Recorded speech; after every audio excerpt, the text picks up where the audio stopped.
When it comes to Airbnb businesses, I've seen it all over the past 10 years. I've worked with nearly 2,000 short-term rental hosts, reviews close to 10,000 listings, and helped property owners maximize their bookings.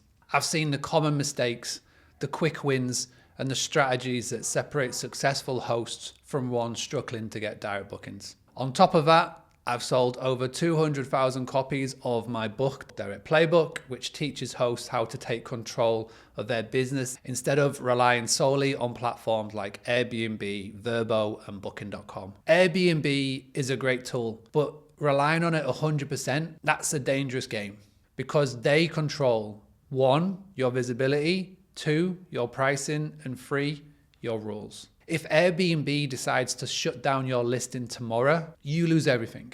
And that's why you need to build something that stands on its own. And that's exactly what I'm going to break down for you today. So if you're ready to take control of your Airbnb business, hit that like button and let's dive in. All right, so the first thing that everybody needs to be doing, doesn't matter whether you are at property 1, property 100, if you're a week into this or a year or 10 years into this, you've got to be building a guest database. And it's not so much of just getting first name, last name, check-in date, checkout date, email. You've got to be getting so much more. What I recommend that you do is, first and foremost, if you have the budget, go and look to invest in a company like STR. Basically install a little router in your property.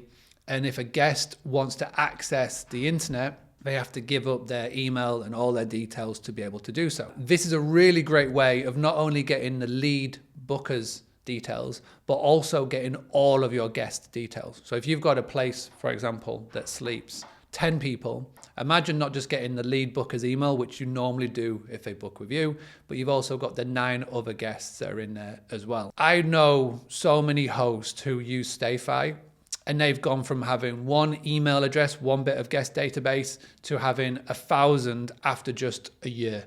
So it's definitely worthwhile to invest in this tech. If you're starting out and if you don't have the budget, then a simple Google form or Jot form can be done for next to 0 in cost. You would put the Google form or the Jot form in front of the guest after they have made the booking. For example, I've shown people in the book Direct Playbook and on the Boostly YouTube channel the exact places where to implement this in the automation. Just to keep this short, and you can go and watch that video on the Boostly YouTube channel. As soon as the guest books, the first automated message that goes to the guest, you're going to ask them to fill in a short form that will help speed up their check-in process. Obviously, you and I both know it doesn't have anything to do with your check-in process, but for the guest, they don't know this and they are more likely to fill it in. And at that point, you can get the details of the guest that you really need. The bits of data that you should be looking to get are first name, last name, email, phone number. That is obvious, but obviously as well, check-in date, checkout date. If you've got the date of birth, fantastic, because then you can send out automated messages when it's their birthday and so much more. If you can start doing this today, even if you have just had your first guest come in, and if you can consistently start to collect this database over the course of 6 months, a year, you'll be sat on a lot of emails, phone numbers, etc. But it's not just a case of collecting the data. You have to do something with it as well. This is why the next bit of advice that I'm going to give you is to make sure that you are regularly sending communications to the people that are on your database. Now, if you have got a tool like MailChimp, which is one of the most easiest CRMs that are out there, CRM is Customer Relationship Manager, if you want to know more about that. If you've got MailChimp already, and if you're looking for something a little bit more, there are tools like Go High Level, ActiveCampaign, HubSpot, you name it.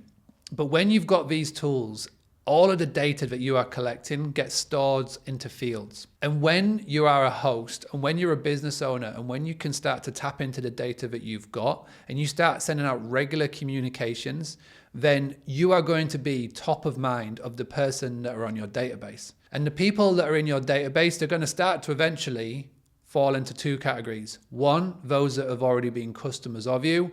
those of you who have signed up to a lead gen or just signed up to receiving a newsletter or more information on your website, social medias, and they're thinking about doing business with you. Now, obviously, the communication and the emails that you send out to those two lists are going to vary. The most easiest ones to send communication out to, if you've never done this before, are the bucket of people that have already done custom with you. They've already been your guests. They've already stayed with you. They already know your brand. They know your property, and they would like to find out more about you.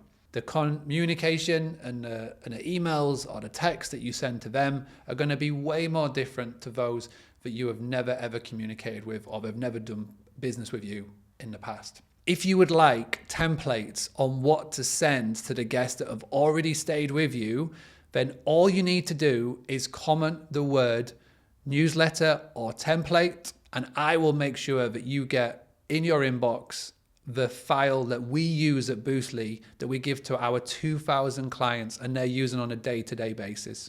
Now, the bucket over here of guests that have maybe signed up to a lead gen or a newsletter or have heard about you on social media, but they've signed up to find out more, obviously in here, you're going to be sending totally different types of content to them.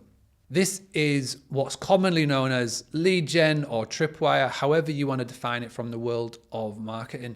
And again, the communication that you send them is so different. I have done a full video on this over on the Boostly YouTube channel. And if you click here or look in the description, I'm sure we'll be able to take you over to there to find out more.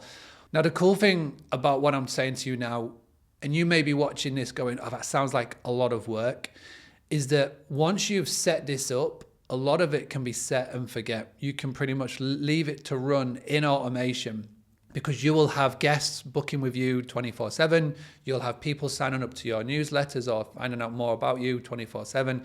And all of this can run in the background as long as you've got a CRM that can do this for you.